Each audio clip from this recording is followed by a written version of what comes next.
അന്ന് മുതൽ ചെയ്ത ക്യാരക്ടറിൽ വെച്ചിട്ട് തഗ്ഗിന് എന്തായിരുന്നു പ്രത്യേകത എന്നുള്ളൊരു ഇതുണ്ടായിരുന്നു. എന്താ കാര്യം അറിയോ, ഇത്രയും മൂവി ചെയ്തിട്ടും ഇപ്പോഴാണ് എന്റെ കൂടെ പെയറാവാൻ പറ്റുന്നത്. മണിച്ചേട്ടന്റെ നായികയായിട്ട് അഭിനയിച്ച ഒരാളുടെ ആ ഒരു കുറച്ചുകൂടെ ലോ ലെവലിൽ അറിയപ്പെടണ്ടായിരുന്നു. ചേച്ചി ബേസിക്കലി അഭിനയം മാത്രമല്ല ഒരു ഡാൻസർ കൂടിയാണ്. ഡാൻസ് അറിയാത്തതുകൊണ്ടാണല്ലോ എന്റെ സോഷ്യൽ മീഡിയയിൽ വളരെ വൃത്തികെട്ട മോശമായിട്ടുള്ള അഭിപ്രായങ്ങളുള്ളത്. എന്താ അവിടെ കൊണ്ടുവന്നേക്കണേ ആ ഒരു ട്രെയിലറിൽ നമ്മൾ ഇങ്ങനെ നിർത്താൻ വേണ്ടിട്ട്? ട്രെയിലറിലും ടീസറിലും കാണുന്നൊന്നും വിശ്വസിക്കുന്നു. ധ്യാൻ ചേട്ടനാണോ ഒരു ലീഡിംഗ് റോള് നമ്മുടെ ഈ പടത്തില്? ഞങ്ങളുടെ ധ്യാൻ ചേട്ടനാണ്. ഓഫ് കോഴ്സ് പടം കാണുമ്പോൾ ഞാൻ എന്തുകൊണ്ടാ വാക്ക് പറഞ്ഞു മനസ്സിലാവും. ക്ലെയറിന് ഇത് ധ്യാൻ ചേട്ടനായിട്ടുള്ള രണ്ടാമത്തെ മൂവി അല്ലേ?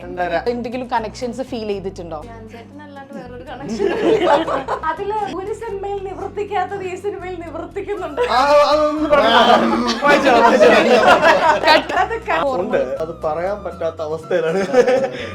ധ്യാൻ ചേട്ടൻ ഒരു പ്രത്യേക രീതിയിലാണ് ആൾക്കാരായിട്ട് കണക്ഷൻ ബിൽഡ് ചെയ്യാൻ എനിക്ക് തോന്നിയിട്ടുണ്ട്. ഫസ്റ്റ് മൂവി ചെയ്യുമ്പോൾ ഞാൻ സംസാരിച്ചിട്ട് പോലും എന്തുകൊണ്ടാണ് ധ്യാൻ ചേട്ടനെ ഒഴിവാക്കിയത്? ധ്യാൻ ചേട്ടൻ എന്നെ ഒഴിവാക്കിയത് അപ്പൊ നീ ഇവിടെയും കയറി വന്നോ എന്നാണ് എന്നോട് ചോദിച്ചത്. ഞാൻ ധ്യാൻ ചേട്ടൻ്റെ അടുത്ത് പറഞ്ഞു, ചേട്ടാ ക്ലെയർ എന്ന് പറഞ്ഞൊരു കുട്ടിയാണ് ഈ ക്യാരക്ടർ. ക്ലെയർ എനിക്ക് അറിയാം, അവളെ ഞാൻ ഉദ്ദേശിക്കുന്ന ക്ലെയർ ആണെങ്കിൽ ക്ലെയറിന്റെ അടുത്തും പറഞ്ഞു ധ്യാൻ ചേട്ടൻ വന്നിട്ടുണ്ട്, ഫസ്റ്റ് നിങ്ങൾ തമ്മിലുള്ള കോമ്പിനേഷൻ അങ്ങനെ വരാൻ ഭയങ്കര ചാണ്. ടോട്ട് റെഡി എന്ന് പറഞ്ഞ് ഇവര് രണ്ടുപേരും ഒരുമിച്ച് വന്നപ്പോഴത്തേക്കും പിന്നെ ഞങ്ങൾ കുറച്ചൊരു വെയിറ്റ് ചെയ്തു. സമയം കിട്ടിയ 5 മിനിറ്റ് ഷൂട്ട് ചെയ്യാം. ശരിക്കുള്ള അഭിനയം കണ്ടത് ഞങ്ങൾ അന്നാണ്. അടുത്ത സെഗ്മെന്റിലേക്ക് പോകാം. ചക്കം പക്കത്തിലേക്ക് എല്ലാവർക്കും സ്വാഗതം. ഏതെങ്കിലും ഒരു ഫ്രണ്ടിനെ വിളിച്ച് ക്വസ്റ്റിന്റെ ആൻസർ ചോദിക്കാം. ഇന്റർവ്യൂ ആന്ന് പറയരുത്. മനസ്സിനക്കരെ എന്ന ചിത്രത്തിൽ ജയറാമിന്റെ കഥാപാത്രത്തിന്റെ ജോലി എന്താണ്? സീരിയൽ ലൊക്കേഷൻ കോസ്റ്റ്യൂം മോഷ്ടിച്ച ഒരു ചരിത്രം സാധിക്കും. മനഃപൂർവ്വം എന്നോട് എന്തോ വൈരാഗ്യം തീർക്കാം. ടോട്ട മുംബൈയിൽ പല പെണ്ണ് കാണാൻ പോകുമ്പോൾ അടിക്കുന്ന ബ്രാൻഡ് എന്താണ്?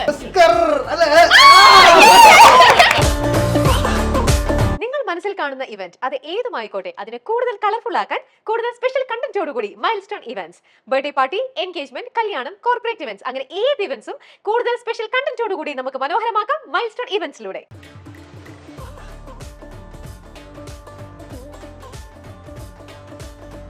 മൈൽസ്റ്റോൺ മേക്കേഴ്സിന്റെ കളർഫുൾ സ്റ്റോറിയിലേക്ക് ഏവർക്കും സ്വാഗതം.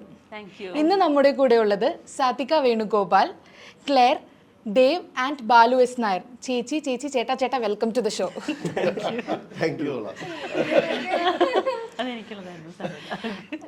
ഈ തഗ് എന്ന് പറഞ്ഞ പേര് തന്നെ എങ്ങനെയാ വന്നത്? ധ്യാൻ ചേട്ടൻ ഉള്ളതുകൊണ്ടാണോ ഇതിൽ തഗ് എന്ന് പേരിട്ടത് ഈ സിനിമക്ക് തന്നെ? അല്ല, ശരിക്കും അതും ഒരു ഫാക്ടറാണ്. ശരിക്കും നമ്മൾ പടത്തിന്റെ ഈ പറഞ്ഞ പോലെ റൗഡി എന്നൊരു അർത്ഥമുണ്ട് തഗ്ഗിന്. ഇൻ ഷോർട്ട് റൗഡി എന്നാണ്. അപ്പം നമ്മൾ അങ്ങനെ ആലോചിച്ച് വന്നപ്പോഴത്തേക്കും കഥയുമായിട്ട് ഭയങ്കര യോജിച്ച പേരായിരുന്നു. പിന്നെ ഓഫ്കോഴ്സ് ധ്യാൻ ചേട്ടനും കൂടെ ഉള്ളപ്പം ഇതിന് റീച്ച് ഉണ്ടാവും എന്ന് എനിക്കറിയായിരുന്നു. അങ്ങനെയാണ് തഗ് ധൈര്യമായിട്ട്. തഗ് എന്ന് മാത്രമല്ല, തഗ് CR143/24 എന്നാണ് ഫുൾ നെയിം. അതൊരു കേസ് നമ്പറാണ്. തഗ് എന്ന് പറഞ്ഞ പേര് കേൾക്കുമ്പോൾ തന്നെ ആദ്യം ഓർമ്മ വരേണ്ടത് ധ്യാൻ ചേട്ടനെയാണ്. ധ്യാൻ ചേട്ടൻ എവിടെ? ഞാൻ തിരക്കിലാണ്. കാണുവാനില്ല ഇല്ല, അറിയാമല്ലോ. ഇപ്പം തഗ് എന്ന് പറയുമ്പം ധ്യാൻ ചേട്ടൻ്റെ പേര് ഓർക്കുന്ന പോലെ തന്നെ ഇന്റർവ്യൂസ് എന്ന് പറഞ്ഞാലേ ധ്യാൻ ചേട്ടനെയാണ് നമ്മൾ പെട്ടെന്ന് ഇപ്പം മലയാളികൾ. പണ്ട് എനിക്ക് തോന്നുന്നു അതേ ഫാമിലിയിൽ തന്നെയാണ് ഇന്റർവ്യൂ എന്ന് പറയുമ്പോൾ ഓർക്കണം ആര് ശ്രീനി ചേട്ടനെ ആയിരിക്കും. ഇപ്പം അത് ധ്യാൻ ചേട്ടനാണ്. പക്ഷെ എന്താ വിഷയം എന്ന് വെച്ച് കഴിഞ്ഞാൽ ധ്യാൻ ചേട്ടനെ നമുക്ക് ഈ റെസ്ട്രിക്ട് ചെയ്ത് പിടിച്ചിരുത്താൻ പറ്റില്ല. ധ്യാൻ ചേട്ടൻ വന്നു കഴിഞ്ഞാൽ ധ്യാൻ ചേട്ടൻ അത് സ്പോണ്ടേനിയസ് ആയിട്ട് വന്നുകൊണ്ടിരിക്കും. ത്രില്ലർ പടമാണ്, കഷ്ടപ്പെട്ടാണ്. അപ്പോൾ നമ്മൾ റിലീസിന് ശേഷം ധ്യാൻ ചേട്ടനുമായിട്ടുള്ള പ്രൊമോഷൻസിന് വേണ്ടിയിട്ട് പ്ലാൻ നമ്മൾ ചെയ്യുന്നുണ്ട്. ധ്യാൻ ചേട്ടൻ്റെ അവൈലബിലിറ്റി അനുസരിച്ചിട്ട് അതപ്പം തൽക്കാലം ധ്യാൻ ചേട്ടനെ ഞങ്ങളൊന്ന് ഹൈഡ് ചെയ്ത് നിർത്തിയിരിക്കുകയാണ്. ശരിക്കും ധ്യാൻ ചേട്ടൻ ഈ ഫ്ലോറിൽ ശരിക്കും മിസ് ചെയ്യുന്നുണ്ട്. അപ്പോൾ അതേപോലെ തന്നെ നമ്മൾ ഈ ടീസേഴ്സും ട്രെയിലേഴ്സും ഒക്കെ കാണുമ്പോൾ തന്നെ അതിൽ ഫുള്ള് നമുക്ക് കാണുന്നത് ഒരു തീം തന്നെ സീരിയൽ കില്ലിംഗ് ആണ്. പക്ഷേ അതെങ്ങനെയാണ് ഈ തഗ്ഗും സീരിയൽ കില്ലിങ്ങും തമ്മിൽ നമുക്ക് കണക്ട് ചെയ്യുക ചേട്ടാ? അല്ല, ഞാൻ നേരത്തെ പറഞ്ഞല്ലേ, തഗ് മറ്റേ നമ്മൾ സ്ഥിരം കാണുന്ന പോലെ ഒരു കൗണ്ടർ അടിക്കുമ്പോൾ ഉള്ള കണ്ണാടി വന്ന് മാലയിട്ടിട്ട് സിഗരറ്റ്, അതല്ല. അതിനിങ്ങനെ ഒരു അർത്ഥമുണ്ട്. ഈ പറഞ്ഞ റൗഡി അല്ലെങ്കിൽ ഇമോഷണലി ഒരാൾ ഒരു ക്രൈം ചെയ്യുന്നതിന് മുമ്പ് ഇമോഷണൽ ആകുന്ന ആ ഒരു വ്യക്തിയെ നമ്മളങ്ങനെ പറയും, തഗ് എന്ന് പറയും. അപ്പോൾ ആ രീതിയിലാണ് ഈ കഥയുമായിട്ട് കണക്റ്റ് ആയി കിടക്കുന്നത്. സീരിയൽ കില്ലിംഗ് ഭാഗമായിട്ടുള്ള ഒരു ഇൻവെസ്റ്റിഗേഷൻ ത്രില്ലറാണ്. ഭയങ്കര മറ്റേ ഓരോ ഇൻവെസ്റ്റിഗേഷൻ ത്രില്ലറിന് ഓരോ ജോണർ ഉണ്ടാവും, ഓരോ രീതി ഉണ്ടാവും. ഇപ്പം രാക്ഷസ് എന്ന് പറയുന്നത് സൈക്കോ ത്രില്ലറാണ്, അതുപോലെ ഓരോന്നിനും ഓരോ ഡിഫറൻസ് ഉണ്ട്. അപ്പം ഇത് നമ്മളൊരു ഫാമിലി ഡ്രാമ ഉണ്ട് ഇതിനകത്ത്, കുറച്ച് ഫാമിലി ഇമോഷൻസ് കൺവേ ചെയ്യാനുണ്ട്. ആ കൂട്ടത്തിൽ നമ്മൾ ആ ഒരു ഇൻവെസ്റ്റിഗേഷൻ സ്റ്റോറിയും കൂടെ പ്ലേസ് ചെയ്തിട്ടുണ്ടെന്നുള്ളൂ. അപ്പം അതിൽ നമുക്ക് തഗ്ഗെന്ന് ഒരു ആപ്റ്റ് പേര്, പിന്നെ ഓഫ് കോഴ്സ് മാർക്കറ്റിംഗ് കൂടെ ഉദ്ദേശിച്ച് തന്നെയാണ് തഗ്ഗെന്ന് പേരിട്ടത്. 2012 ചേച്ചി ചെയ്തൊരു പടത്തിന്റെ പേരുണ്ട്, ഓർമ്മയുണ്ട് ചേച്ചി അതേതാ? അല്ല കുറെ പടം ചെയ്തു. 12 എനിക്ക് ഒരുപാട് പടങ്ങൾ ഉണ്ടായിരുന്നു. ചേച്ചി ഫസ്റ്റ് ചെയ്ത മൂവി ഓർക്കൂട്ട്, ഒരു ഓർമ്മക്കൂട്ട്. ഫസ്റ്റ് ഫിലിം ഞാൻ ചെയ്തിട്ടുണ്ട്. അത് കഴിഞ്ഞ് പിന്നെ കണ്ടിന്യൂസ്ലി ചേച്ചിക്ക് ഒരുപാട് മൂവീസ് ഉണ്ട്, ലൈക്ക് 5 ഫിലിംസ് അടുപ്പിച്ച് MLA മണി 10ാം ക്ലാസ്സും കലികാലം. അതെ, പിന്നെ എന്റെ സിനിമ ചെയ്തു, ബ്രേക്കിംഗ് പൊറിഞ്ചു മറിയം ജ്യൂസ്. പൊറിഞ്ചുമറിയം ഒരു ഗ്യാപ്പിന് ശേഷം വീണ്ടും 2022 ആ ഒരു പിന്നെ അത് അടുപ്പിച്ചിട്ട് പാപ്പൻ ആറാട്ട് എന്ന് പറഞ്ഞ് അടുപ്പിച്ച് മൂവീസ് ഉണ്ടായിരുന്നു. അപ്പോൾ ചേച്ചി അങ്ങനെ എടുത്ത് നോക്കണമെങ്കിൽ ഇത്രയും വർഷത്തെ ആ ഒരു എക്സ്പീരിയൻസ് ചേച്ചിക്ക് ഇത്രയും ഫിലിംസിൽ ഉണ്ടായിട്ടും ഈ ഫിലിമിൽ ചേച്ചിക്ക് തഗ് എന്ന് പറഞ്ഞ മൂവിയിൽ ചേച്ചിക്ക് ഉണ്ടായിരുന്ന ആ ഒരു എക്സ്പീരിയൻസും ഇത് ആ സെയിം ക്യാരക്ടേഴ്സിനായിട്ട് ചേച്ചിക്ക് ഇവിടെയുള്ള ഈ ക്യാരക്ടറിനായിട്ട് എന്തെങ്കിലും വ്യത്യസ്തമായിട്ടോ ചേച്ചിക്ക് എന്തെങ്കിലും ക്യാരക്ടർ വൈസ് നോക്കാൻ ഞാൻ ഒരുപാട് അങ്ങനെ ക്യാരക്ടർ അങ്ങനെ ചെയ്തിട്ടുള്ള ആളല്ല. ഇതിലെന്ന് വെച്ചാൽ ഒരു ഫാമിലി ഡ്രാമയാണെന്ന് പറഞ്ഞല്ലോ. അതുപോലെ തന്നെ ഞാൻ ഇതിൽ ചെയ്തിരിക്കുന്നത് CI പൽരോഗം എന്ന് പറഞ്ഞിട്ട് ദേവ് ചെയ്യുന്ന ക്യാരക്ടറിൻ്റെ വൈഫിൻ്റെ ക്യാരക്ടറാണ് പ്രിയ എന്ന് പറഞ്ഞിട്ട്. അപ്പം അതിലെന്ന് വെച്ചാൽ ആ ഫാമിലിയിൽ ദേവിൻ്റെ ക്യാരക്ടറിനെ സപ്പോർട്ട് ചെയ്യാനുള്ള കൂടെയുള്ള ഒരു ആർട്ടിസ്റ്റ് എന്നുള്ളത് ആ ഒരു രീതിയാണ് ആ ഒരു ക്യാരക്ടറിന് അതാണ് അതിൻ്റെ ഇമ്പോർട്ടൻസ് എന്ന് പറയുന്നതും. പിന്നെ ഞാൻ കാരണം ദേവ് അന്വേഷിക്കുന്ന കേസിലേക്ക് ഒരു സ്ഥലത്ത് വെച്ചിട്ട് അതിൻ്റെ ക്രൂഷ്യൽ സ്റ്റേജിൽ ഞാനൊരു നിമിത്തമാകുന്നു, അത് കണ്ടുപിടിക്കാനും ഇതിനുള്ള ഒരു ക്രൂഷ്യൽ സ്റ്റേറ്റിലേക്ക് ഞാനത് കണക്ട് ചെയ്ത് വിടുന്നു എന്നുള്ളത് മാത്രമേ ഉള്ളൂ. അപ്പം ആ ഒരു പ്രൊമിനൻസാണ് ഞാൻ ഇതിൽ കാണുന്നുള്ളൂ. അല്ലാതെ ഒരുപാട് ചെയ്യാൻ അല്ലെങ്കിൽ അങ്ങനത്തെ ഒരു ക്യാരക്ടറൊന്നുമില്ല, നാടൻ ക്യാരക്ടറാണ്. എനിക്ക് പേഴ്സണലി സിനിമയിലും സീരിയലൊക്കെ ആണെങ്കിൽ എനിക്ക് പേഴ്സണലി ചെയ്യാൻ ഇഷ്ടമുള്ള ഒരു ടൈപ്പ് ഓഫ് ക്യാരക്ടറായിരുന്നു.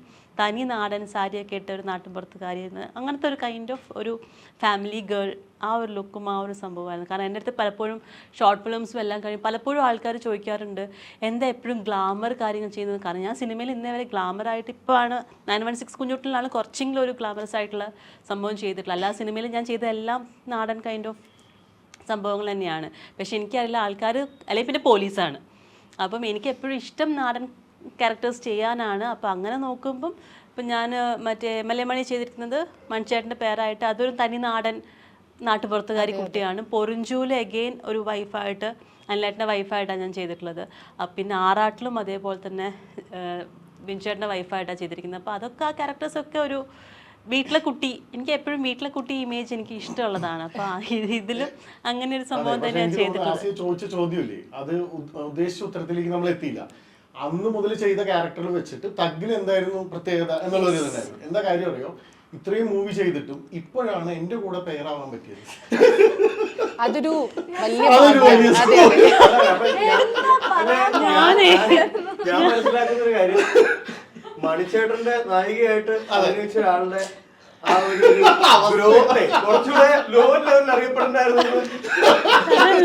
ഞാൻ ആലോചിക്കുക ഇപ്പൊ ഞാൻ മൊത്തത്തിൽ കിളി പോയിരിക്കുന്നതാണ്. ഞാൻ ശരിക്കും ക്വസ്റ്റ്യൻ ഞാൻ ക്യാരക്ടർ തെറ്റിപ്പോയോ, വന്നില്ലേ, കഷ്ടം. അതേപോലെ തന്നെ ചേച്ചി ബേസിക്കലി അഭിനയം മാത്രമല്ല ഒരു ഡാൻസർ കൂടിയാണ്. ഡാൻസിലോട്ട് കാര്യമായിട്ട് ഞാൻ അങ്ങനെ ഡാൻസ് അറിയാത്തതുകൊണ്ടാണല്ലോ എൻ്റെ സോഷ്യൽ മീഡിയയിൽ ഡാൻസിൽ വളരെ വൃത്തികെട്ട മോശമായിട്ടുള്ള അഭിപ്രായങ്ങളുള്ളത്.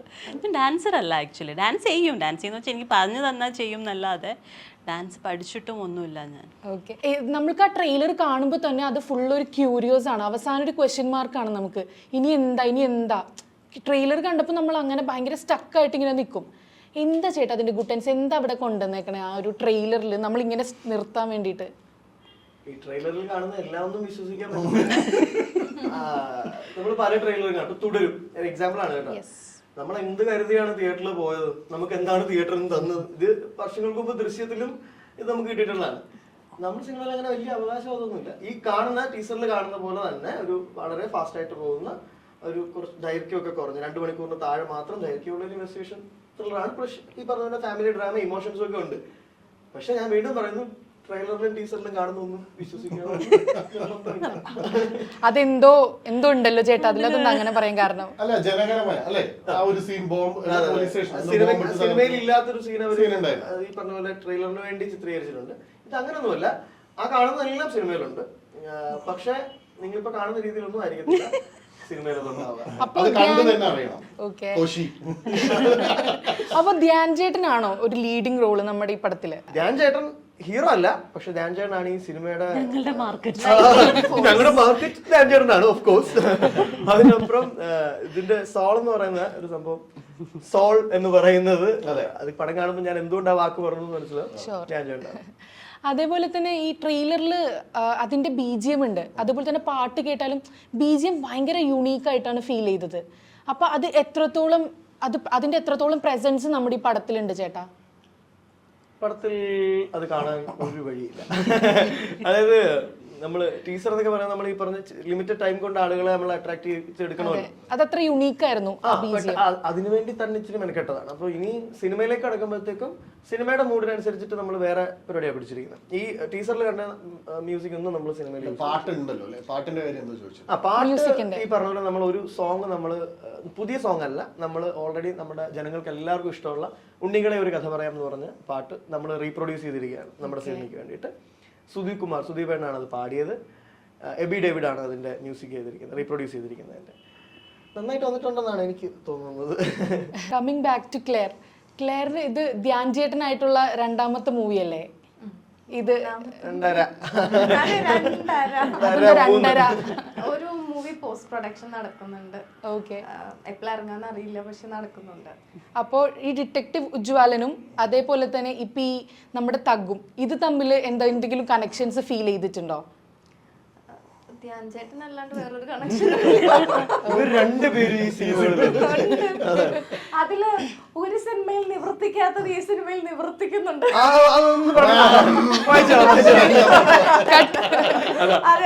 ആദ്യം ഉജ്ജ്വലൻ ഇറങ്ങുന്നതുകൊണ്ട് ക്ലിയർ പറഞ്ഞ സാധനം ചിലപ്പോൾ പിടിച്ചേക്കാം. ധ്യാൻ ചേട്ടൻ ആണ് കോമൺ ഫാക്ടർ, വേറെ കണക്ഷൻസ് ഒന്നുമില്ല. അതും ഒരു ത്രില്ലർ ജോണറിലുള്ള ഒരു മൂവിയാണ്, പക്ഷെ അതിലൊരു കോമഡി, ഒരു നാട്ടിൽ നടക്കുന്ന സംഭവങ്ങൾ, അതിനകത്തൊരു സീരിയൽ കില്ലിംഗ് കോമൺ ആസ്പെക്ട് ഉണ്ട്. പക്ഷെ ഇത് കുറച്ചുകൂടി സീരിയസ് മോഡിലാണ്, അത് കുറച്ചും കൂടെ കോമഡി അങ്ങനത്തെ ഒരു ഇതിനകത്ത് വരുന്നത്, കോമിക് ത്രില്ലർ പോലത്തെ ഒരു സംഭവമാണ്. ആ ഒരു കണക്ഷൻ ആണ് മെയിൻ ആയിട്ടുള്ളത്. പിന്നെ ഓഫ് കോഴ്സ് ധ്യാൻ ചേട്ടൻ കോമൺ ഫാക്ടർ ആണ്. പിന്നെ ഓഫ് കോഴ്സ് ക്ലിയർ ഉണ്ട് രണ്ടിലും. അതൊരു കോമൺ ഫാക്ടറാണ്. അപ്പോൾ ഇതിന്റെ ലൊക്കേഷനിൽ, തഗ്ഗിന്റെ ലൊക്കേഷനിൽ എന്തായാലും ധ്യാൻ ചേട്ടൻ തഗ് അടിച്ചിട്ടുണ്ടാവും, സ്വാഭാവികം. അപ്പൊ ഏതെങ്കിലും തഗ് ഇപ്പോഴും ഓർമ്മയുണ്ടോ? ധ്യാൻ ചേട്ടൻ അന്ന് അടിച്ച തഗ് ഇന്നും ഓർമ്മ? എന്താ പ്രശ്നം എന്ന് വെച്ച് കഴിഞ്ഞാൽ അത് പറയാൻ പറ്റാത്ത അവസ്ഥയിലാണ്. അതായത് നമ്മുടെ ഒരു സക്കറിയ എന്ന് പറഞ്ഞിട്ട് നമ്മുടെ ലീഡ് ക്യാരക്ടേഴ്സ് ചെയ്യുന്ന കുറച്ച് പേരുണ്ട്. അതിനകത്ത് ഒരാള് സക്കറിയ ചേട്ടനാണ്. അപ്പം സക്കറിയ ചേട്ടൻ ഇതിനു മുമ്പ് ഒരുപാട് സിനിമകൾ ചെയ്തിട്ടുണ്ടെങ്കിലും ധ്യാൻ ചേട്ടനുമായിട്ടുള്ള ഒരു കോമ്പിനേഷൻ സീൻ വരുന്നിടത്ത് അത് അങ്ങനെ ഒരു രംഗത്തില് സക്കറിയ ചേട്ടൻ ആദ്യമാണ്. എന്താണ് രംഗം എനിക്കിപ്പോ പറയാൻ പറ്റില്ല. അപ്പം സക്കറിയ ചേട്ടൻ അറിയാതെ ഒന്ന് വേദനിപ്പിച്ചിരുന്നു ധ്യാൻ ചേട്ടനെ. അപ്പൊ ധ്യാൻ ചേട്ടൻ ഈ പറഞ്ഞ പോലെ ഇൻസ്റ്റന്റ് ആയിട്ടൊരു സാധനം പറഞ്ഞു. ആദ്യം ഞാൻ വിചാരിച്ചു ധ്യാൻ ചേട്ടൻ റിയാക്ട് ചെയ്തതാണ്, അതായത് ഞങ്ങളോട് കലിപ്പിച്ചതാണെന്നൊക്കെ വിചാരിച്ചു. പക്ഷെ അല്ല, ധ്യാൻ ചേട്ടൻ കുറച്ച് കഴിഞ്ഞപ്പോഴാണ് പിന്നെ ഞങ്ങൾക്ക് ഒരു ആശ്വാസമായത്. പുള്ളിക്കാരൻ്റെ ഒരു ചെറിയ ഒരു കൂടുതൽ പറയാൻ പറ്റാത്ത എന്തൊക്കെയോ പറയാൻ ബാക്കി വെച്ചിട്ടുണ്ട് പോലെ. ധ്യാൻ ചേട്ടൻ ഒരുപാട് ഭയങ്കര ലൈവായിരുന്നു. ധ്യാൻ ചേട്ടൻ വന്ന് ഈ പറഞ്ഞ പോലെ രാവിലെ ധ്യാൻ ചേട്ടൻ എത്തുന്നിടം തൊട്ട് ധ്യാൻ ചേട്ടൻ സെറ്റിൽ നിന്ന് പോകുന്നിടം വരെയും ലൈവാണ്. ഭയങ്കര ഞങ്ങൾക്കും ഭയങ്കര കംഫർട്ടബിൾ ആണ്. ഞങ്ങളെ ഭയങ്കരമായിട്ട് കംഫർട്ടബിൾ ആക്കും ധ്യാൻ ചേട്ടൻ. എന്തെങ്കിലുമൊക്കെ പറഞ്ഞു. ഇപ്പൊ ഉജ്ജ്വലന്റെ കാര്യങ്ങളൊക്കെ എന്നോട് ഒരുപാട് കാര്യങ്ങൾ ഇങ്ങനെ പറഞ്ഞുകൊണ്ടേയിരിക്കുകയാണ്. അതുപോലെ ആ ഒരു ഇതില് സിനിമാറ്റിക് യൂണിവേഴ്സിൽ ഇനിയും പടങ്ങൾ വരുന്നു, ഇതെല്ലാം ധ്യാൻ ചേട്ടൻ നമ്മളോട് ഷെയർ ചെയ്യുന്നുണ്ട്. ധ്യാൻ ചേട്ടൻ ഒരു പ്രത്യേക രീതിയിലാണ് ആൾക്കാരായിട്ട് കണക്ഷൻ ബിൽഡ് ചെയ്യാൻ എനിക്ക് തോന്നിയിട്ടുണ്ട്. കാരണം ഞാൻ ഫസ്റ്റ് മൂവി ചെയ്യുമ്പോൾ ഞാൻ സംസാരിച്ചിട്ട് പോലുമില്ല. എനിക്ക് 1-2 തവണ ഇങ്ങനെ കാണിച്ച് പറഞ്ഞു എന്നല്ലാണ്ട് ഞങ്ങളൊന്നും സംസാരിച്ചിട്ടില്ല. പക്ഷെ രണ്ടാമത്തെ മൂവിയില് എന്തുകൊണ്ടാണ് ധ്യാൻ ചേട്ടനെ ഒഴിവാക്കിയത്? ധ്യാൻ ചേട്ടൻ എന്നെ ഒഴിവാക്കിയത് അവരാവശ്യത്തിൽ കൂടുതൽ ഒരു ടീമുണ്ട്. അസീസ്ക, ധർമ്മജൻ ചേട്ടൻ, ധ്യാൻ ചേട്ടൻ. ഉജ്ജ്വലനില് വരുമ്പോഴത്തേനും ആള് ഫസ്റ്റ് ഡേ ഞാൻ ജോയിൻ ചെയ്യുമ്പോ എന്നെ കാണുമ്പോ നീയാണോ എന്ന് പറഞ്ഞിട്ട് ചോദിക്കുകയാണ് ചെയ്തത്. അപ്പം ഇതിനു മുന്നേ ഞങ്ങൾ അങ്ങനെ സംസാരിച്ചിട്ടൊന്നുമില്ല. പക്ഷെ ഉജ്ജ്വലനിൽ വന്നപ്പോ ആൾക്ക് ആ പഴയ ഒരു ഓർമ്മയിലെ ആള് ആ ഒരു ഫ്ലോയിലാണ് സംസാരിക്കണേ. പക്ഷെ അത് കഴിഞ്ഞിട്ട് ഇതിനകത്ത് വന്നു കഴിഞ്ഞപ്പോ നീ ഇവിടെയും കയറി വന്നോ എന്നാണ് എന്നോട് ചോദിച്ചത്. പക്ഷെ മൂന്നാമത് ഈ സിനിമയ്ക്കകത്ത് വരുമ്പോൾ ഇനി ഉജ്ജ്വലനിലും നല്ലപോലെ സംസാരിക്കലും കാര്യങ്ങളൊക്കെ സംഭവിച്ചിട്ടുണ്ടെങ്കിലും ഈ സിനിമയ്ക്കകത്ത് വന്നപ്പോൾ ഞാൻ ഫസ്റ്റ് ഇവരെല്ലാവരും ഷോട്ടിന് വേണ്ടി നിൽക്കുമ്പോൾ ആൾ ഉജ്ജ്വലന്റെ റഫ് കട്ട് ട്രെയിലർ എടുത്ത് കാണിക്കുക ചെയ്തെന്നെ. ഇവരെല്ലാവരും വെയിറ്റ് ചെയ്യിക്കുമ്പോൾ നീ കണ്ടോ ഇത് എന്ന് ചോദിച്ചിട്ട് കാണിച്ചു. അപ്പൊ ഞങ്ങൾക്ക് അറിയത്തില്ലല്ലോ ഇവര് തമ്മിൽ ഒരുമിച്ച് വർക്ക് ചെയ്തിട്ടുണ്ടെന്ന്. ഞാൻ ധ്യാൻ ചേട്ടൻ്റെ അടുത്ത് പറഞ്ഞു, ചേട്ടാ ക്ലെയർ എന്ന് പറഞ്ഞൊരു കുട്ടിയാണ് ഈ ക്യാരക്ടർ. ക്ലെയർ എനിക്കറിയാം, അവളെ ഞാൻ ഉദ്ദേശിക്കുന്ന ക്ലെയർ ആണെങ്കിൽ എന്നൊക്കെ. അപ്പൊ ഞാൻ അപ്പൊ അത് കഴിഞ്ഞ് ഞാൻ ക്ലെയറിനെ ആദ്യമായിട്ടാണ് കാണുന്നത് അന്ന്. അപ്പൊ ഞാൻ ക്ലെയറിന്റെ അടുത്തും പറഞ്ഞു, ധ്യാൻ ചേട്ടൻ വന്നിട്ടുണ്ട്, ഫസ്റ്റ് നിങ്ങൾ തമ്മിലുള്ള കോമ്പിനേഷൻ. ഓ ധ്യാൻ ചേട്ടൻ വന്നിട്ടുണ്ടല്ലേ, ഓക്കെ ഞാൻ വരാം, കുഴപ്പമില്ല. ഭയങ്കര ചാട. അപ്പൊ ഞാൻ ഇവർ രണ്ടുപേരുടെ ഇതൊക്കെ കണ്ടു കഴിഞ്ഞിട്ട് ഷോർട്ട് റെഡി എന്ന് പറഞ്ഞ് ഇവർ രണ്ടുപേരും ഒരുമിച്ച് വന്നപ്പോഴത്തേക്കും ഓ ക്ലിയർ ട്രെയിലർ കാണുന്നു. ഇത് പിന്നെ ഞങ്ങൾ കുറച്ചേരം വെയിറ്റ് ചെയ്തൊക്കെ കഴിഞ്ഞു. സമയം കിട്ടി 5 മിനിറ്റ് ഷൂട്ട് ചെയ്യാൻ. ശരിക്കുള്ള അഭിനയം കണ്ടത് ഞങ്ങൾ അന്നാണ്. അപ്പൊ ഇനി നമുക്ക് അടുത്ത സെഗ്മെന്റിലേക്ക് പോകാം. അപ്പൊ ഇത്ര നേരം കളർഫുൾ സ്റ്റോറീസ് ആയിരുന്നു. അപ്പൊ എന്റെ ഷോയുടെ പേര് കളർഫുൾ സ്റ്റോറീസ് എന്നല്ല, എന്റെ ഷോയുടെ പേര് നിങ്ങൾ കണ്ടിട്ടുണ്ടാവും, ചക്കം പക്കം. ഓക്കെ, അപ്പം മൈൽ സ്റ്റോൺ മേക്കേഴ്സ് പ്രസൻസ് ചക്കം പക്കത്തിലേക്ക് എല്ലാവർക്കും സ്വാഗതം. അപ്പൊ നേരത്തെ ഓൾറെഡി ആ കുട്ടി ഇൻട്രോ ഒക്കെ പറഞ്ഞിട്ടുണ്ടാവും. അപ്പൊ ഞാൻ ഫുൾ സെഗ്മെന്റ്സ് ആയിട്ടാണ് വന്നിട്ടുള്ളത്. നിങ്ങൾ മൂവിനെ പറ്റിയൊക്കെ എല്ലാം പറഞ്ഞിട്ടുണ്ടാവും. അപ്പൊ എന്റെ കയ്യിൽ കുറച്ച് സെഗ്മെന്റ്സ് ഉണ്ട്. അപ്പൊ അത് ചോദിക്കാൻ വേണ്ടിയിട്ടാണ് ഞാൻ വന്നിട്ടുള്ളത്. അപ്പം എന്റെ ഫസ്റ്റ് സെഗ്മെന്റിന്റെ പേരാണ് കൗതുകം ലേശം കൂടുതലാ. ഓക്കെ, അപ്പൊ ഞാൻ കുറച്ച് ക്വസ്റ്റ്യൻസ് ചോദിക്കും. ഓരോരുത്തരായിട്ട് ഉത്തരം പറയണം. ഓക്കെ, അപ്പൊ ഫസ്റ്റ് ചേട്ടനോടാണ്. മീശ മാധവനിൽ പിള്ളേച്ചൻ അറിയാതെ തോട്ടത്തിലെ എന്ത് സാധനമാണ് മാധവൻ വിൽക്കുന്നത്? പടവലം. സെറ്റ്. കറക്റ്റ്.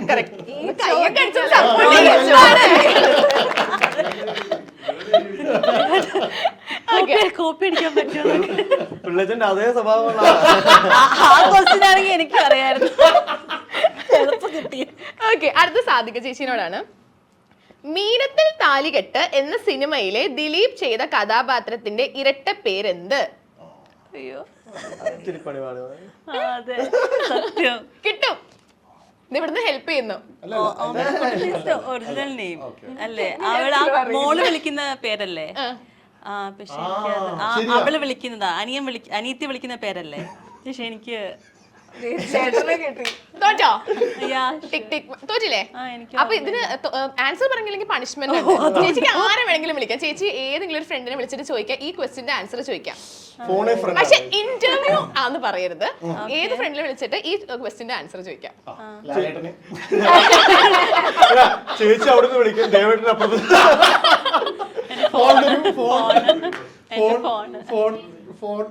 ഫോണെ ഫ്രണ്ട് ആരെ വിളിക്കണം എന്നൊക്കെ ഉണ്ട്. ഈ ചോദ്യത്തിന് ആരുടെ കയ്യിൽ നിന്നായിരിക്കും ആൻസർ കിട്ടും?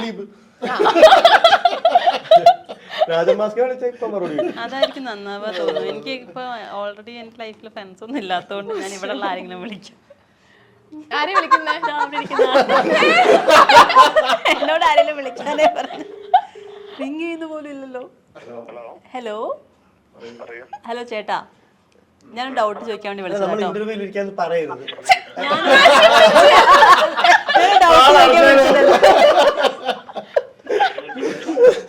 മീനത്തിൽ താലിക്കെട്ട് എന്ന് പറഞ്ഞ സിനിമയില് ദിലീപ് ചെയ്ത ക്യാരക്ടറിന്റെ ഇരട്ട പേരെന്താണ്?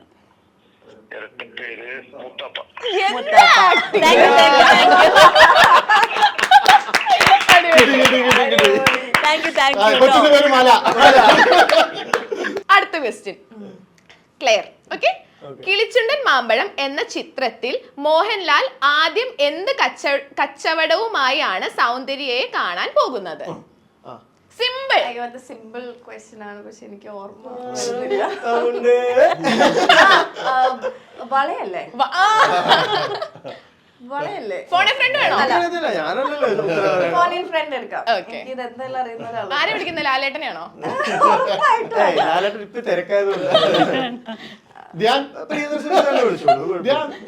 ചേട്ടൻ വിളിച്ചാ ഫോൺ എടുക്കുമെന്ന് അറിയില്ല. വിളിച്ചിട്ട് ഫോൺ എടുത്തില്ല. ഇന്റർവ്യൂ എന്ന് പറയാം. പ്രത്യേകിച്ച് നമ്മുടെ ഇന്റർവ്യൂ എന്ന് പറയാം. അതെ, പിന്നെ എന്തെങ്കിലും വേണ്ട,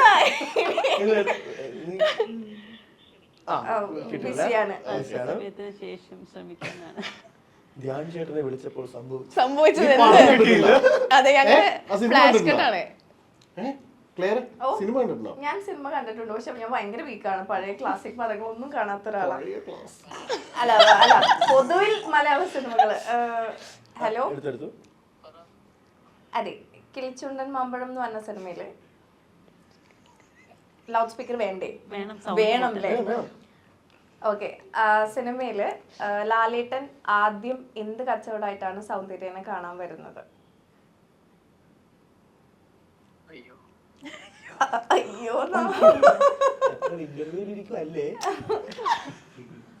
ഓർമ്മയുണ്ടോ? ഓർമ്മ കിട്ടുന്നില്ലാത്തതാ പ്രശ്നം. അറിയാത്തതല്ല. ഓക്കെ. അപ്പൊ എനിക്ക് വളരെ അടുത്ത് വേണ്ടപ്പെട്ട ഒരാളെ വിളിക്കുന്നുണ്ട്. വളരെ വളരെ അടുത്താണ്. ആരെപ്പോ വിളിച്ച്? ഇപ്പൊ കേൾപ്പിച്ചരാം. നേരത്തെ വിളിച്ചതോ? നേരത്തെ അവളെ ഏതൊരു ഫ്രണ്ടിനെ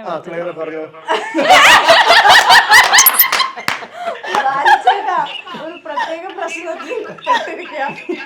അവിടെ ഭയങ്കര ഒച്ചണ്ടായിരിക്കാൻ പറയാം. കിളിച്ചുണ്ടൻ മാമ്പഴം എന്ന് പറഞ്ഞ സിനിമയില് എന്ത് കച്ചവടമായിട്ടാണ് ലാലേട്ടൻ സൗന്ദര്യനെ ആദ്യമായിട്ട് കാണാൻ വരുന്നത്? പറയണോ? അത് ക്ലൂ തന്നാ മതിയോ? വേണ്ട, പറഞ്ഞോ. തെങ്ങ് കവുങ്ങ് മാവ് മരങ്ങൾ വിൽക്കാറുണ്ട്. അല്ലേ? ഇനി ഞാൻ വേറെ ഈന്തപ്പഴം, വള. ഈന്തപ്പഴം. ഉത്തരം കിട്ടിയോ ക്ലിയർ? കിട്ടിയിട്ടോ ചേട്ടാ, താങ്ക് യു. ഇതെന്തിനായിരുന്നു? അത് ഞാൻ പറയില്ലെന്ന് പറയണ്ടെന്ന് പറഞ്ഞിട്ടുണ്ട്, അതുകൊണ്ട് ഞാൻ പറയുന്നില്ല. ഇതിവരുടെ മാത്രം ഫ്രണ്ട് ഈന്തപ്പഴമായിരുന്നു നേരത്തെ അറിയാം. ഉള്ളാത്തോടെ മുഴുവൻ ഞാൻ പറഞ്ഞു. അല്ല, എനിക്ക് ഏതാണ് correct? ഇനി ഞാനാരും ബാലുചേട്ടനോടാണ്. മനസ്സിനക്കരെ എന്ന ചിത്രത്തിൽ ജയറാമിന്റെ കഥാപാത്രത്തിന്റെ ജോലി എന്താണ്? ജോലി. ആ കിട്ടും. Simple, very simple. അയ്യോ, ഇത് കോഴിക്കച്ചവടം. അടുത്തത് ആർക്കും പറയാം. ഓക്കെ, ചാടിക്കയറി പറയണേ. അല്ല, ചാടണ്ട. ഓക്കെ. സന്ദേശം എന്ന ചിത്രത്തിൽ എന്ത് പാനി വേണം ചേട്ടനാണോ? ഓക്കെ. അടുത്തത് ചോട്ടാ മുംബൈയിൽ തല പെണ്ണ് കാണാൻ പോകുമ്പോൾ അടിക്കുന്ന ബ്രാൻഡ് എന്താണ്? അല്ല, ജവാൻ അല്ല. പേര് കറക്റ്റ്.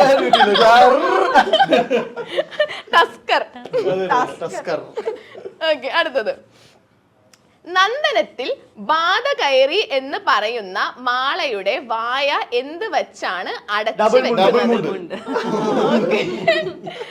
സൂപ്പർ. ഈ ലാസ്റ്റ് ക്വസ്റ്റ്യൻ ആണ്.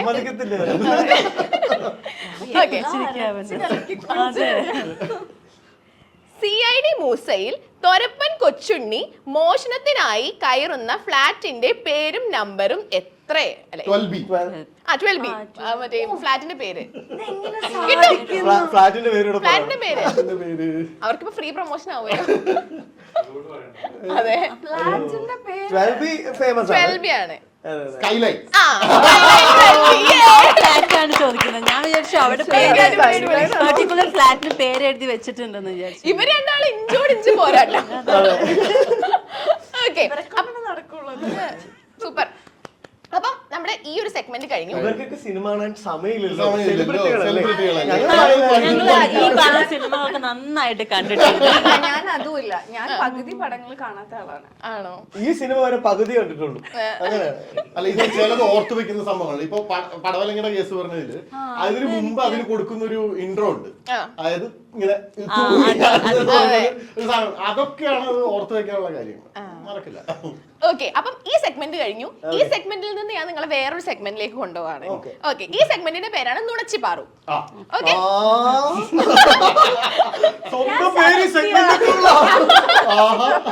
ആ പേര് പറഞ്ഞില്ലായിരുന്നു. ഇതാണോ പേര്? നുണച്ചിപ്പാറു. അല്ല, ഇൻട്രോയില് പേര് പറഞ്ഞില്ലായിരുന്നു. ചക്കമ്പക്കം. പക്കം. അല്ല. പിന്നെ ഇയാളുടെ എന്റെ പേര് മെഹർ.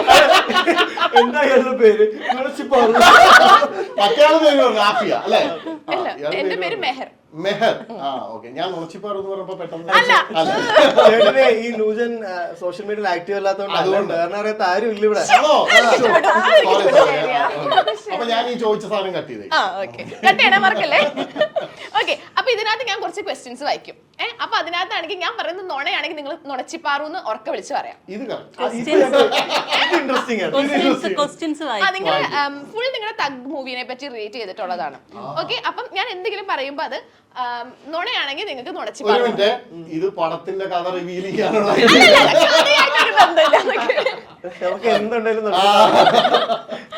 ഓക്കെ, അപ്പൊ ഞാൻ പറയുന്ന കാര്യം ശരിയാണെങ്കിൽ നിങ്ങളാണെങ്കിൽ അതിനെ പറ്റിയുള്ള ഇൻസിഡൻസ് എന്തെങ്കിലും നിങ്ങളുടെ ലൊക്കേഷനിൽ എന്തെങ്കിലും മെമ്മറീസ് എന്തെങ്കിലും ഷെയർ ചെയ്യണം.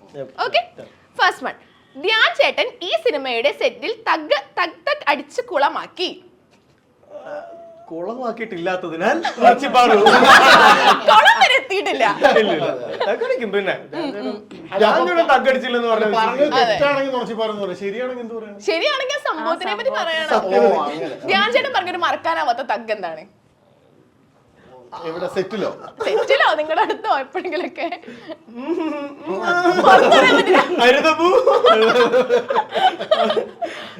അത് റിലീസിന് ശേഷം മെഹറിനോട് ഞങ്ങൾ പറഞ്ഞു. കാരണം സെറ്റിൽ കഥയായിട്ട് റിലേറ്റ് ചെയ്തിട്ട് കുറെ പറഞ്ഞിട്ടുണ്ട്. അപ്പൊ അത് ഇപ്പൊ പറയാൻ ശരിയാണ്. എനിക്ക് നല്ലൊരെണ്ണം പക്ഷെ ഞാനത് പറയില്ല. സിനിമയായിട്ട് ബന്ധമുണ്ടോ? ഓക്കെ, അപ്പം ധ്യാൻ ചേട്ടൻ എന്ന് പറഞ്ഞ എനിക്ക് തോന്നുന്നു എല്ലാ മാസവും എല്ലാ ആഴ്ചയും ഓരോരോ സിനിമ ഇറങ്ങുന്ന ഒരാളാണ്. അല്ല, അങ്ങനെയല്ല. എന്താ അങ്ങനെയല്ല. അപ്പം ധ്യാൻ ചേട്ടൻ തന്നെ പറയലുണ്ട് ചില സിനിമകളൊന്നും ചേട്ടൻ വിചാരിക്കണ അത്ര നല്ല പോലെ ആവലില്ല. അപ്പൊ പക്ഷെ എന്നാലും ധ്യാൻ ചേട്ടനെ വെച്ചിട്ട് ഈ ഒരു സിനിമ ലൈക്ക് എടുക്കാനുള്ള ആ ഒരു കാരണം എന്താണ്? കാരണം എന്താണ്? അല്ല, ധ്യാൻ ചേട്ടനെ വെച്ചിട്ട് എന്തുകൊണ്ട് സിനിമ എടുക്കാതിരിക്കണം? ധ്യാൻ ചേട്ടനെ പോലെ ഇത്രയും പ്രൊഫഷണൽ ആയിട്ടുള്ള ഒരാളെ നമുക്ക് എന്തെങ്കിലും സിനിമയിൽ നിന്ന് മാറ്റി നിർത്താം. എനിക്കറിയില്ല. അപ്പൊ ഞാൻ പറഞ്ഞ തിര തൊട്ട് ഞാൻ ധ്യാൻ ചേട്ടൻ്റെ എല്ലാ സിനിമകളും കണ്ടിട്ടുള്ള, ഈ പറഞ്ഞ എല്ലാ വീക്ക്ലി ഇറങ്ങുന്ന സിനിമകളാണെങ്കിൽ പോലും ഞാൻ എല്ലാം കണ്ടിട്ടുള്ള ആളാണ്. ഞാൻ നല്ലൊരു സിനിമാസ്വാദകനാണെന്ന് കുറച്ചു മനസ്സിലായത്. ധ്യാൻ ചേട്ടൻ്റെ സിനിമകളെല്ലാം ഞാൻ കാണുന്നതാണ്. ധ്യാൻ ചേട്ടന് അഭിനയിക്കാൻ അറിയാത്തതുകൊണ്ടോ മോശമായതുകൊണ്ടോ പരാജയപ്പെട്ടു പോയ ഒരു സിനിമയും ധ്യാൻ ചേട്ടൻ ഇല്ല. കഥയുടെ പ്രശ്നം കൊണ്ടോ സംവിധാനത്തിന്റെ പ്രശ്നം കൊണ്ടോ ഒക്കെ ആയിരിക്കാൻ പോയിരിക്കും, എനിക്കറിയില്ല. പല സിനിമകളും നല്ല സിനിമകളും വിജയിക്കാതെ പോയിട്ടുമുണ്ട് ധ്യാൻ ചേട്ടൻ. പക്ഷെ എന്നെ സംബന്ധിച്ചിടത്തോളം ധ്യാൻ ചേട്ടൻ്റെ നടനെയായിരുന്നു എനിക്ക് വേണ്ടത്. എനിക്കത് കിട്ടി. പിന്നെ ഇപ്പം ധ്യാൻ ചേട്ടനിലെ മറ്റേ പ്രൊമോട്ടറിനെയാണ് എനിക്ക് വേണ്ടെന്നുണ്ടെങ്കിൽ ഇന്റർവ്യൂവിൽ ധ്യാൻ ചേട്ടൻ ഉണ്ടാവണം. ധ്യാൻ ചേട്ടൻ്റെ നടനെയായിരുന്നു ഞങ്ങൾക്ക് ആവശ്യം. എന്നെ സംബന്ധിച്ചിടത്തോളം ഇത്രയും പ്രൊഫഷണൽ ആയിട്ടുള്ള ഒരു ആക്ടർ രാവിലെ കൃത്യസമയത്ത് ഷോട്ട് ഞാൻ പറഞ്ഞു ഫസ്റ്റ് ഷോട്ട് ഇത്ര മണിക്ക് വെക്കുമെന്ന് പറഞ്ഞു ധ്യാൻ ചേട്ടൻ്റെ. അതിന് മുമ്പേ എത്തണമെന്ന് പറഞ്ഞു. ഞാൻ ഇൻട്രൊഡ്യൂസ് ചെയ്യുന്ന പുതിയ ആർട്ടിസ്റ്റുകളിൽ പലരും ലേറ്റ് ആയിട്ടാണ് വന്നത്.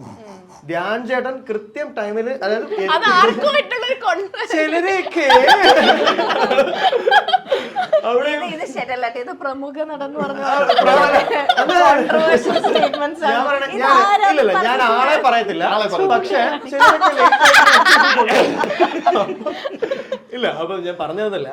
ധ്യാൻ ചേട്ടൻ്റെ ഷോട്ട് ഇത്ര മണിക്ക് വെക്കുമെന്ന് പറഞ്ഞു. ധ്യാൻ ചേട്ടൻ അതിന് മുമ്പേ സെറ്റിലെത്തി, ഫുഡ് കഴിച്ചു, കോസ്റ്റ്യൂം ഇട്ടു, മേക്കപ്പ് ഇട്ടു, കൃത്യം ടൈമിൽ ഷോട്ടിന് റെഡിയായി എന്നുള്ളതാണ്. ഡബിന്റെ സമയത്താണല്ലോ ഇതുപോലെ തന്നെ. ഞങ്ങളൊരു 5-6 മണി സമയം ധ്യാൻ ചേട്ടനോട് ഡബിന് പറയുന്നു. 5:45 ധ്യാൻ ചേട്ടൻ്റെ കോള് ഞാൻ എത്തിയിട്ടുണ്ടെന്ന് പറഞ്ഞിട്ട് വരുന്നു. ഡബ് ചെയ്യുന്നു. ഞങ്ങൾ കുറച്ച് ഇൻപുട്സ് ഒക്കെ പറഞ്ഞു, കുറച്ച് എക്സ്ട്രാ ടൈം എടുത്തു അതിന്. അത് കഴിഞ്ഞ് കുറച്ച് ഫോട്ടോഷൂട്ട് പരിപാടിയൊക്കെ ഉണ്ടായിരുന്നു. ഇതെല്ലാം സഹകരിച്ച് ഒരിക്കൽ പോലും ധ്യാൻ ചേട്ടൻ്റെ മുഖം കറുത്തേം കണ്ടിട്ടില്ല. അത്രയും നല്ല ആർട്ടിസ്റ്റിനെ, ഒരു നല്ല പ്രൊഫഷണലിനെ എന്തിനു സിനിമയിൽ വിളിക്കായിരിക്കും. അതെ, ഓക്കെ ഓക്കെ. അപ്പൊ അടുത്ത നുണച്ചിപ്പാറു എന്ന് പറഞ്ഞ സെഗ്മെന്റിൽ അടുത്ത ഇതാണ്. സെറ്റിൽ ഏറ്റവും ലേറ്റ് ആയി വരുന്ന ആളായിരുന്നു സാധിക വേണുഗോപാൽ. നുണച്ചിപ്പാറു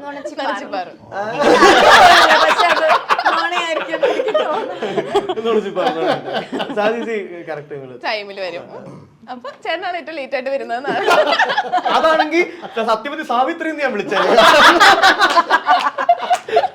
അത് നിങ്ങൾക്ക് അതിന്റെ ഗുണം കാണാൻ പറ്റും പടത്തിൽ. കാരണം ഈ സിനിമയിൽ പുള്ളി പകുതി കേട്ടേ ഉള്ളൂ, ആദ്യം വന്നില്ലായിരുന്നു. രാവിലെ ഒരു 11-12 മണിയാകുമ്പോ ഒരു ഗുഡ് മോർണിംഗ് വരും ദേവേട്ടൻ എല്ലാ ദിവസവും എനിക്ക്. അപ്പൊ നമുക്കറിയാലോ ആ ഒരു എഴുന്നേക്കുന്ന സമയം. ഓക്കെ, അടുത്തത്. ഈ സിനിമയുടെ പ്രൊഡക്ഷനിൽ ഏറ്റവും കൂടുതൽ അനാവശ്യ ചെലവ് ഫുഡിന് വേണ്ടി ആയിരുന്നു? നുണച്ചിപ്പാറു. ഏറ്റവും കൂടുതൽ എക്സ്പെൻസ് എന്തിനാ വന്നിട്ടുള്ളത്?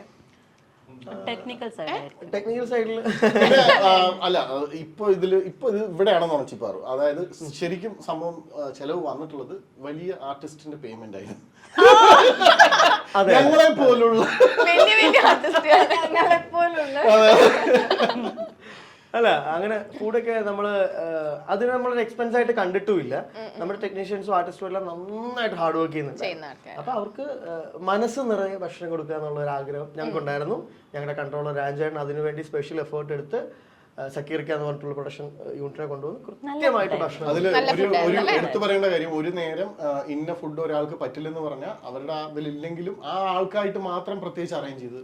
ഇതന്നെ സിദ്ദിഖ് സാർ നോമ്പ് സമയമായിരുന്നു. അപ്പൊ സാർ നോമ്പ് തുറക്കാൻ ഇങ്ങനെ സാർ പറഞ്ഞു ഞാൻ പോയി അല്ല ഞങ്ങള് റെഡിയാക്കും. നമ്മുടെ പ്രൊഡക്ഷന്റെ കാര്യം കേട്ടോ പറയുന്നത്. അവര് കൃത്യമായിട്ട് സാറൊക്കെ ഭയങ്കര സാറ്റിസ്ഫൈഡ് ആയിട്ടാണ്. ഓക്കെ, അടുത്തത്. പട്ട് സാരിയിൽ ഏറ്റവും കൂടുതൽ പേയ്മെന്റ് വാങ്ങിച്ചുകൊണ്ടിരുന്നത് സാധികയാണ്. നുണച്ചിപ്പാർ. അറിയത്തില്ല. ഞങ്ങളുടെ സ്വന്തം പ്രൊഡ്യൂസർ. എന്തായാലും പറഞ്ഞിരിക്കും. അതുകൊണ്ട് ഞാൻ പറയാം. കാരണം അതില് മീന ചേച്ചി ആക്ച്വലി പുറമേന്ന് വരുന്ന ആർട്ടിസ്റ്റ് ആണ്. അപ്പം അതുകൊണ്ട് തന്നെ എപ്പോഴും പുറത്തുനിന്ന് വരുന്ന ആൾക്കാർക്കാണ് ഇവിടെ മലയാളത്തിൽ ഏറ്റവും കൂടുതൽ അല്ല പുതിയ ആൾക്കാർ. ഡെഫിനറ്റ്ലി പുതിയ ആൾക്കാർ അല്ല, എല്ലാവരും പുതിയ ആൾക്കാരായിരുന്നു. ആകാശ്, റിച്ചാർഡ്, ഞാനടക്കം ഞങ്ങൾ 4 പേരും പുതിയ ആൾക്കാരാ. ആ കൂട്ടത്തിലൊക്കെ വെച്ച് നോക്കുകയാണെങ്കിൽ ഞാനാണ് ഏറ്റവും കൂടുതൽ പേയ്മെന്റ് വാങ്ങിച്ചത്. കാരണം ഞാൻ സിനിമയിൽ നിന്ന് സീരിയലിലേക്ക് പോയപ്പോൾ ഞാനാ വാങ്ങിയത്. പക്ഷെ മീന ചേച്ചി ഉള്ളത് കൊണ്ട് ഈ പറഞ്ഞ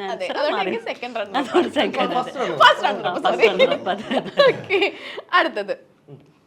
ഈ സിനിമയിലെ നായകൻ തള്ളിന്റെ ആശാനാണ്. അതെ അതെ അതെ. ആദ്യമായിട്ട് സത്യസന്ധമായ കാര്യം പറഞ്ഞു. നായകൻ അതായത് നായകൻ ആരാന്ന് പറയാൻ പറ്റില്ല. കുറെ ആൾക്കാരുണ്ട്. എല്ലാ ആൾക്കാരും കണക്കായത് അങ്ങനെ ഒരു ഫാക്ടർ ഉള്ളതുകൊണ്ട് ഒന്നും പറയാൻ പറ്റും. നായികമാരും. ഓക്കെ, അടുത്തത്. സീരിയൽ ലൊക്കേഷനിൽ നിന്നും കോസ്റ്റ്യൂം മോഷ്ടിച്ച ഒരു ചരിത്രം സാധികയ്ക്ക്. ഇവര് തമ്മിൽ എന്താ ആ ചേട്ടനും എന്നോട് എന്തോ വൈരാഗ്യം തീർക്കാൻ. ചേച്ചി സാധിക പ്ലീസ് ഫോളോ മീ എന്ന് പറഞ്ഞ മെസ്സേജ് അയക്കുന്ന ആളാണ്. ഇങ്ങനത്തെ ക്വസ്റ്റ്യൻ ആൻസർ എനിക്ക് മാത്രമേ തരാൻ പറ്റൂ. ഇതിപ്പോ ഞാനല്ലാതെ നുണച്ചി പറഞ്ഞില്ല എനിക്ക് പറയാൻ പറ്റും. ഞാൻ ചെയ്യാത്തോണ്ട് ഇപ്പൊ ആൾക്കാർ ചോദിക്കും അത് അവളെന്നെ പറഞ്ഞ് കൂടെ ആ സെറ്റിലുള്ള ആരെങ്കിലും ഉണ്ടെങ്കിൽ ഓക്കെ ഫൈൻ. ഇത് അതില്ലാത്തോണ്ട് മോഷ്ടിച്ച ചരിത്രമുണ്ട്. ഞങ്ങൾക്ക് മനസ്സിലായത് ഇപ്പോഴാണ്. ആ സാരി എവിടെ പോയത് കോസ്റ്റ്യൂമർ വിളിച്ചിട്ട് ഒരു സാരി മിസ്സിംഗ് എന്ന് പറയുന്നത് ഇപ്പോഴാണ്. ഞാൻ എന്റെ സ്വന്തം സാരി ഇട്ടിട്ടാ ഞാൻ വന്നത്. അത് മറക്കരുത്. അതെ, എന്റെ സ്വന്തം കോസ്റ്റ്യൂമാണ് ഞാനിൽ ഉപയോഗിച്ചത്. ഓക്കെ, അടുത്തത്. ക്ലെയർ ഒരു ഇമോഷണൽ ജീവിയാണ്. അതിന് ഒരു ഇമോഷൻ അല്ല അല്ല ശരിയാണത്. അത് ശരിക്കും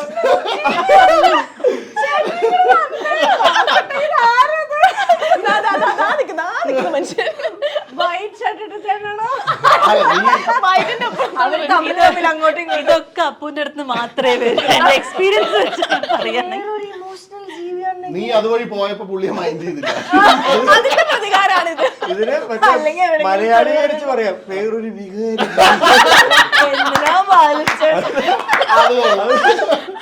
വേണ്ട ഇംഗ്ലീഷ് അതിനെങ്ങനെയാ നുണച്ചിപ്പാറ് ബാക്കി പറഞ്ഞു. അല്ല എനിക്ക് ക്ലെയറിന്റെ വേറെ കുറെ വർക്കുകൾ ചൂസ് ചെയ്യുന്ന കാര്യങ്ങളും അങ്ങനെയുള്ള കുറെ കാര്യങ്ങളിൽ ക്ലെയറും ഞാൻ തമ്മിൽ എവിടുന്ന് ആര് ചൂസ് ചെയ്തു? ചൂസ് ചെയ്തില്ല.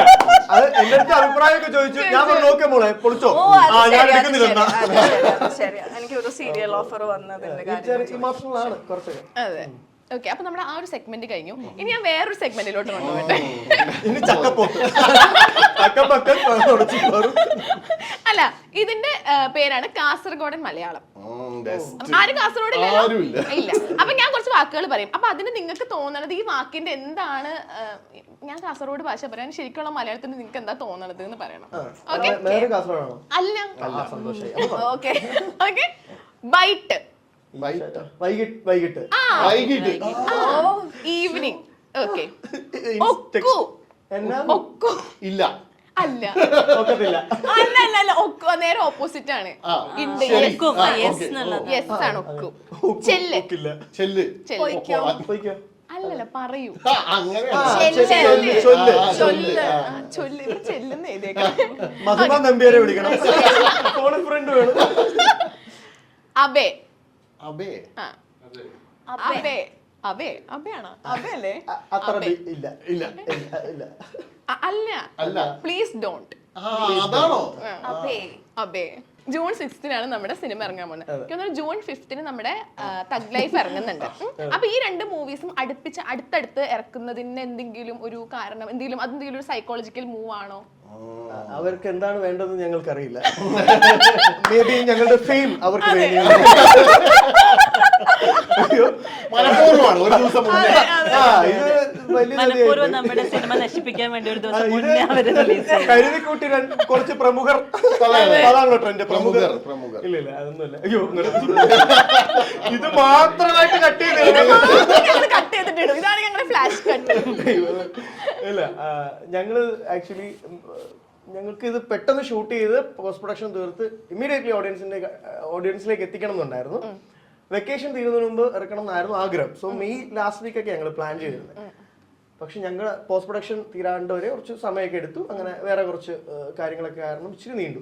അങ്ങനെ നീണ്ടത് ഭയങ്കര എന്താ പറയാ കോയിൻസിഡൻസ് ആണ് ഈ പറഞ്ഞ 6th എത്തിയത്. എത്തിക്കഴിഞ്ഞപ്പോഴാണ് അറിയുന്നത് 5th കമൽ സാറിന്റെ തഗ് ലൈഫ് ഇറങ്ങുന്നത്. പിന്നെ ഞങ്ങക്ക് അങ്ങനെ പേടി അങ്ങനെയുള്ള കാര്യങ്ങളൊന്നുമില്ല. നമ്മൾ നല്ലൊരു കുഞ്ഞു പടമല്ലേ, അത്രയും വലിയ പടമായിട്ടൊന്നും കോമ്പീറ്റ് ചെയ്യാനൊന്നും നമ്മളില്ല. ഞങ്ങൾ എന്തായാലും ഫസ്റ്റ് ഡേ തഗ് ലൈഫ് കാണണമെന്ന് തീരുമാനിച്ചിട്ടുള്ളതാണ്. ഞങ്ങൾ എന്തായാലും ഫസ്റ്റ്, ഞാൻ വലിയ മണിരത്നം, കമൽഹാസൻ, തൃഷ മാം, ഐശ്വര്യലക്ഷ്മി, പറയുമ്പോ മാത്രം തൃഷ വികാരമാണ്.